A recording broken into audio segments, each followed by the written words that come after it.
बारे में सोच रहा है और मुझसे ही छुपा रहा है। पगला कहीं का। क्या कहा डॉक्टर ने? यही ना कि तेरा बाबा कुछ ही दिनों का मेहमान है, ज्यादा से ज्यादा 1 महीना निकालेगा।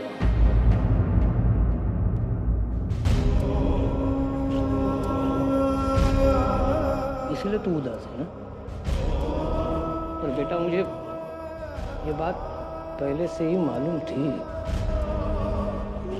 जब मुझे खून की उल्टी हुई ना, तब मैं डॉक्टर के पास गया था, पूरा चेकअप करवाया।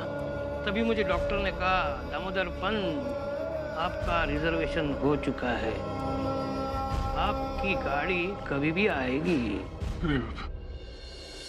कुछ नहीं होगा आपको। मानो एक अच्छा एक्टर होता है ना, वो अपने राइटर की ही सुनता है।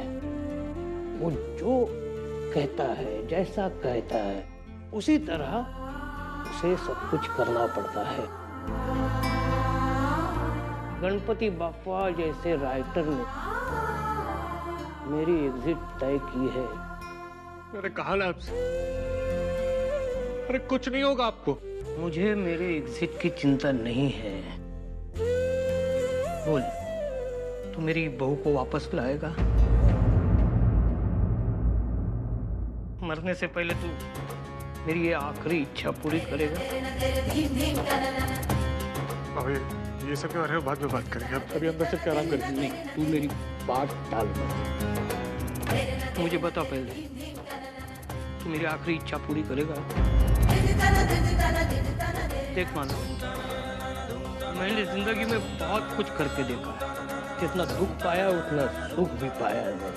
अब जिंदगी में कुछ उम्मीद नहीं बची है मेरी। बस ये आखिरी इच्छा पूरी हो जाए, फिर मैं खुशी खुशी इस दुनिया से चला जाऊंगा। नहीं, मुझे बता, तू अर्चना पे ही अब जानते, मैं आपकी बात नहीं खाता, लेकिन आप ये भी जानते हैं कि अर्चना इस घर में वापस नहीं आ सकती। फिर क्यों ऐसी बात बोली? क्या करूं बेटा, तू और अर्चना एक हो जाए, ये मेरी जिंदगी का सबसे बड़ा सपना है और मैं आखिरी सांस तक वो सपना देखता ही रहूंगा। ये तुम दोनों पे निर्भर करता है कि तुम मेरा ये सपना पूरा करोगे तो नहीं।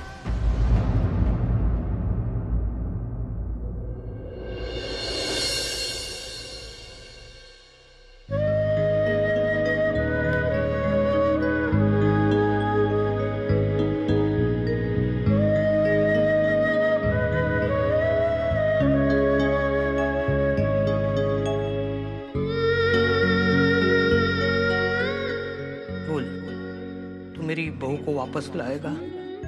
मरने से पहले तू मेरी ये आखिरी इच्छा पूरी करेगा?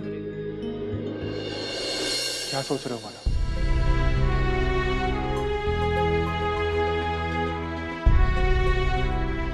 अपनी जिम्मेदारियों के बारे में सोच रहा है या बाबा की आखिरी इच्छा के बारे में?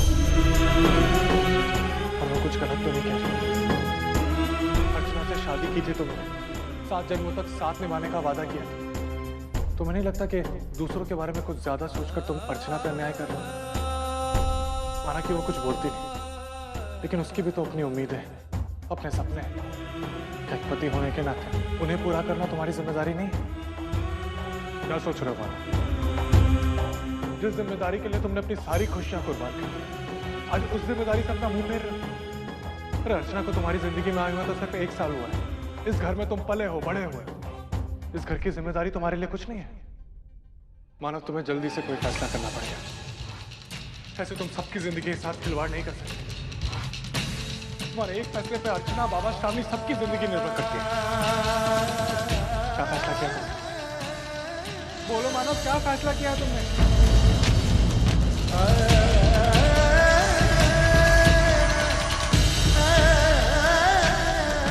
बाबा की आखिरी ख्वाहिश या शामी की तरफ जिम्मेदारी? क्या बाबा की आखिरी ख्वाहिश पूरी करने की एक जिम्मेदारी नहीं? और तुम्हारे बाबा, वो तो भी मौत के दरवाजे पे खड़े। क्या उनकी इच्छा पूरी ना कर पाने का बोझ तुम जिंदगी भर उठा पाओगे?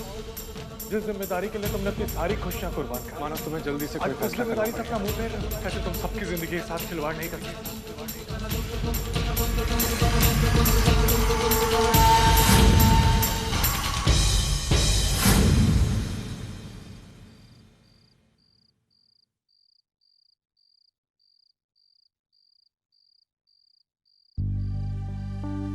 अब सतीश, तुम आज यहाँ पर सो जाना, मैं सोफे पे सो जाऊंगी।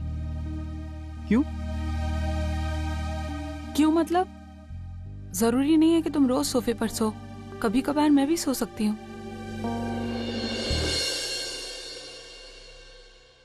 हाँ वर्षा, लेकिन मुझे अच्छा नहीं लगेगा। क्यों? मैं तुम्हारी आई से वादा किया है कि मैं तुम्हें कोई भी तकलीफ नहीं होने दूंगा। ये बहुत छोटी सी बात है, मुझे कोई प्रॉब्लम नहीं। लेकिन तुम्हारी खुशी से जुड़ी हुई कोई भी बात मेरे लिए छोटी नहीं हो सकती।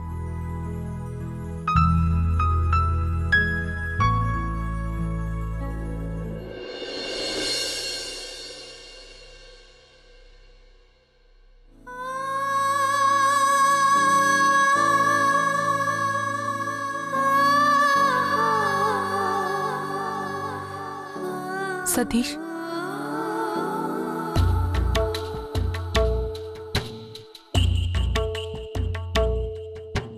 तुम सही थे और अब मुझे भी इस बात का एहसास हो रहा है, तुमसे ज्यादा प्यार करने वाला पति मुझे नहीं मिल सकता।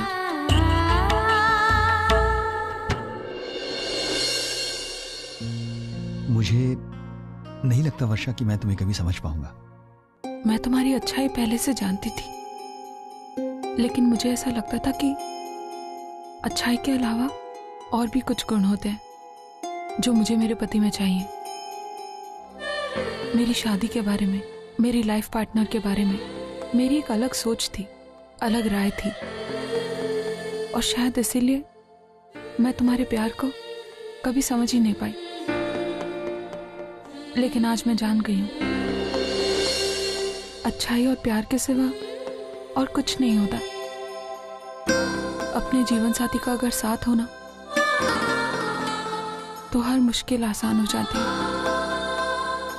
और इस बात का एहसास तुमने मुझे दिलाया। तुमने मेरी सोच बदल दी, मुझे बदल दिया, और आज जो बात तुम मेरे मुंह से सुनने के लिए आज तक बेकरार थे, वो बात आज मैं तुमसे कहने के लिए तुमसे भी ज्यादा बेकरार हूं। लो बाबा। बंधु, तू तैयार है? चल, मैं तुझे घर छोड़ता हूँ। अरे नहीं नहीं, मैं छोड़ने जा रही हूँ। आई। अरे तू सोच मत, मैं जो बोल रही हूँ सोच समझ के बोल रही हूँ। अरे बेटा, कल सुलोचना ताई के घर पे बहुत तमाशा हुआ था। वो औरत अगर इसको देखेगी ना तो उसके मन में आग उगलेगी। उसको कैसा ठंडा करना ये मैं बराबर जानती हूँ। तेरे जैसे अच्छाई का पुतला कुछ काम का नहीं, समझा? आई, लेकिन अगर तू अपने गुस्से पर काबू नहीं रख पाई तो? अच्छा होगा ना। अरे हमारे वंदू को बोलने से पहले वो 10 बार सोचेगी। अरे देख बेटा, मैं बात को बिगाड़ने नहीं, एहसास दिलाने जा रही हूँ। हमारी वंदू अकेली नहीं है, उसकी आई उसके साथ है, हैं? चल बेटा चल, देर हो रही है। 1 मिनट आई। बाबा, मैं जा रही हूँ, आप अपना ख्याल रखना प्लीज। हाँ बेटा। हम लोगों की नहीं, अपनी बेटी का तो सुनो, और वो बकवास आदत है ना, छोड़ दो। अरे अच्छी याद आई, मानव घरत भाजी नहीं है, काम को जाने के पहले थोड़ी सब्जी लाके रखना बेटा। ओए, चल चल।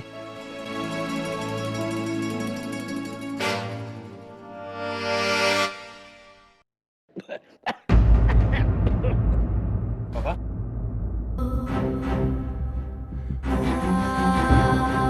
मेरी बहू को वापस लाएगा? मरने से पहले तू मेरी ये आखिरी इच्छा पूरी करेगा? करेगा ये आखिरी इच्छा पूरी मेरी?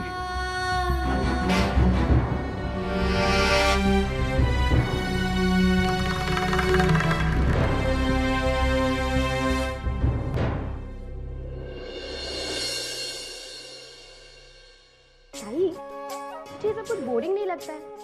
क्या वैशु? यही लड़के वालों का बार बार आना, हम लड़कियों का ऐसे सच धज के शोपीस की तरह उनके सामने जाना, उनके हाँ या ना कहने का इंतजार करना, मुझे तो ऐसा कुछ बहुत बोरिंग लगता है। तो 2 लड़कों में इतनी परेशान हो गई, मुझे ये नहीं पता चल रहा है तू ये सब कुछ कैसे सहन कर पाती थी। ताई, मुझे एक बात बता, अगर हम इस रिवाज को बदल दे तो, यानी उल्टा कर दे तो, लड़के वाले जो हम लड़की वालों को देखने आते हैं ना, अब हम लड़की वाले लड़के को देखने उसके घर पे जाएंगे, उसे ऊपर से नीचे तक अच्छे से जांचेंगे, परखेंगे और फिर अपना फैसला सुनाएंगे। कैसी आइडिया? अच्छी वैशु, बहुत अच्छी, लेकिन समाज में ये सब बिल्कुल नहीं चलता। मैं नहीं मानती हूँ ऐसे समाज को और ना ही इसके रीति रिवाजों को। ऐसा नहीं कहते वैशु। क्यों नहीं कहते ताई? मुझे नहीं लग रहा समाज लड़कियों के साथ जरा ज्यादा ही अन्याय कर रहा है। लड़की बड़ी हुई नहीं कि उसकी शादी के चर्चे हर जगह चलने लगते हैं। आपकी लड़की बड़ी हो गई, उसे शादी नहीं करती, उसे घर पे कितने दिन तक बैठाओगे, वगैरह वगैरह। जबकि लड़कों के साथ ऐसा कुछ नहीं होता है, उनको पूरा अधिकार दिया जाता है, वो अपना फैसला सुनाए कि उन्हें शादी कब करनी है और कब नहीं करनी। जबकि यही फैसला अगर लड़की ले तो वो बहुत बड़ा गुनाह कहलाता है। लड़की को समाज के दायरे में रहकर शादी करनी है, मतलब करनी। अरे बस बस बस, मुझे एक बात बता वैशु, तू ये सारी बातें क्यों सोच रही है? मैंने तुझसे कहा ना, जब तक तू इस शादी के लिए खुद हाँ नहीं कहेगी तब तक तेरी शादी नहीं होगी। और मैंने तुझसे वादा भी किया है ना। आत्या, मुझे भी वैशु आत्या की तरह सजना है। बैठे इधर। सजेगी बेटा, तू भी जरूर सजेगी, और फिर जब इतनी सारी सजेगी ना, तब तुझे पता चलेगा ये सजना धजना कितना बोरिंग और इरिटेटिंग लगता है। वैशु, अर्जुन बेटा, अगर तुम्हारा यहाँ का काम खत्म हुआ है तो जरा मेरी मदद के लिए आना, जरा सब्जी ला कर दे बेटा, ठीक है? मैं भी आऊंगी आपके साथ। चल वैशु, मैं आती हूँ। हाजी, जाओ अपनी नौकरानी से कह दो आरती लेके आए। मेरी प्यारी प्यारी बहुरानी को आखिर घर आने का समय मिल ही गया। देखो रसिका ताई, कुछ देखना दिखाना नहीं है मुझे। बड़ी डींगे मारती फिरती है ना आप अपने संस्कारों की। कल क्या हुआ था जब मेरे ना कहने के बावजूद भी आपकी बेटी आपके साथ आई थी? गलती तो आपकी ही थी, आपको ना नहीं कहना चाहिए था। कोई भी बेटी अपने बाप की बीमारी की बात सुन के रुक ही नहीं सकती। जाने दो, प्यार मोहब्बत इंसानियत में आपको क्यों समझाओ? हमें क्या समझना है और क्या नहीं, ये हम अच्छी तरह जानते हैं। आप सिखाइए हमें। आपकी बेटी की नीयत हम अच्छी तरह जान चुके हैं। जब जब मौका मिलता है तब तब हमें नीचा दिखाती है। कभी है वो सबके सामने आई का अपमान किया है इसने।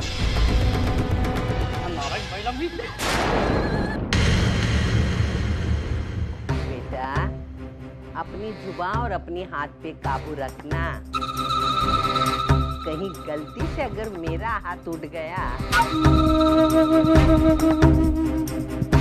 कल मेरी बेटी बहुत सही कह रही थी, क्योंकि तुम्हारी आई को बात बिगाड़ने की बहुत आदत है और मेरी बेटी उसे रोकने की कोशिश कर रही थी, समझे? आप अपनी बेटी के कुछ ज्यादा ही तरफदारी कर रही हैं। उसकी 2 वजह है। एक, मेरी बेटी सही है, और दूसरी, वो आप जैसे अमानुष लोगों में फंसी है। देखो, अभी भी समय है सुधारने का। कहीं ऐसा ना हो जाए अपने किए कर्मों पर पछताना पड़ेगा। और देखना रसिका ताई, मेरी बेटी वंदू अकेली नहीं है, उसकी आई उसके साथ है। अगर मेरी बेटी के साथ कोई बदतमीजी करेगा तो गाठ माझ्याशी है। अरे हाँ रसिका ताई, आप तो महिला मंडल की अध्यक्षा है, सोसाइटी में आपका बड़ा नाम है।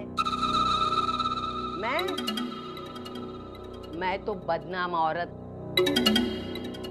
ऐसा तमाशा खड़ा करूंगी ना, कहीं की नहीं रह जाएगी। बेटा अंदर जा, कपड़े बदल ले। चल।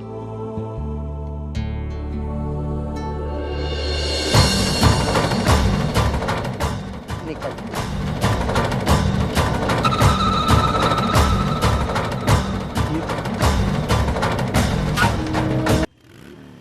भैया आधा किलो दे दीजिए जी। और अच्छे अच्छे डालना। हाँ हाँ। अच्छा भिंडी क्या भाव दी? 10 रुपए। ककड़ी नहीं है क्या? नहीं, उधर मिलेगा।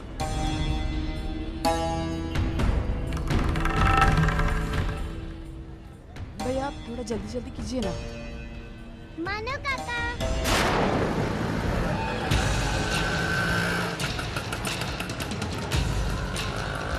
मेरी बहू को वापस लाएगा। मरने से पहले तू मेरी ये आखिरी इच्छा पूरी करेगा।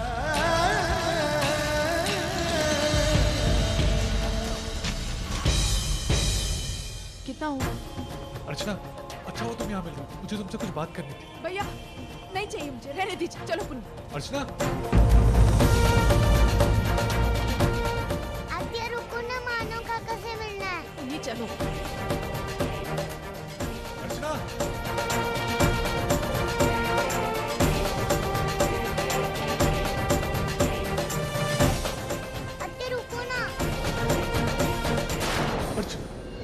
अर्चना, मुझे तुमसे कुछ बात करनी है। मानव, बात करने का कोई फायदा नहीं है। अरे लेकिन मैं जो कहना चाहता हूँ वो। मानव क्या करूँ मैं?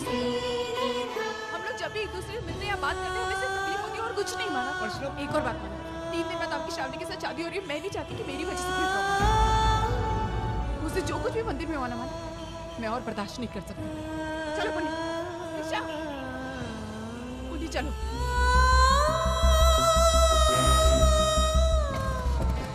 चलो भैया। अर्चना, अर्चना सुनो, मेरी एक बात तो सुनो। अर्चना। अर्चू आत्या, आप क्यों रो रही हो? मानो काका ने आपसे कुछ बोला भी नहीं, उल्टा आपने उन्हें डांट दिया, तो उन्हें रोना चाहिए ना।